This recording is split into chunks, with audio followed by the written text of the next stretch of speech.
భద్రాచలంలోని పాత LIC office ఎదురుగా ఉన్న all pensioners and retired persons association Bhadrachalam division కార్యాలయంలో డివిజన్ అధ్యక్షులు బంధు వెంకటేశ్వరరావు ఆధ్వర్యంలో నిర్వహించారు.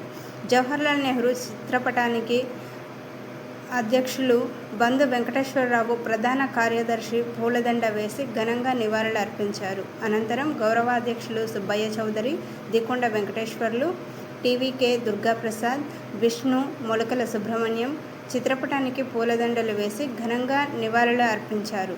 ఈ సందర్భంగా పెన్షనర్లను ఉద్దేశించి అధ్యక్షులు బంధు వెంకటేశ్వరరావు మాట్లాడుతూ, దేశపు తొలి ప్రధాని జవహర్లాల్ నెహ్రూ అని, ఈయన గొప్ప రాజకీయవేత్త, అంతర్జాతీయవాది, సమర్థుడైన పాలకుడు, తత్వవేత్త, అద్భుత రచయిత, మానవతావాది, తిరుగులేని దేశభక్తుడు జవహర్లాల్ నెహ్రూ అని కొనియాడారు.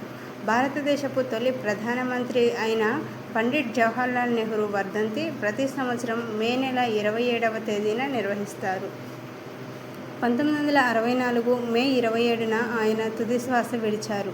ఈ కార్యక్రమంలో అధ్యక్షులు బంధు వెంకటేశ్వరరావు, ప్రధాన కార్యదర్శి కేఎస్ఎల్వి ప్రసాద్, గౌరవ అధ్యక్షులు సుబ్బయ్య చౌదరి, నాయకులు విష్ణు, మొలకల సుబ్రహ్మణ్యం, దికొండ వెంకటేశ్వర్లు, సూరిచెట్టి కృష్ణ, రామరాజు, కన్నయ్యలాల్, టీవీకే దుర్గాప్రసాద్, బి సత్యనారాయణ తదితరులు పాల్గొన్నారు.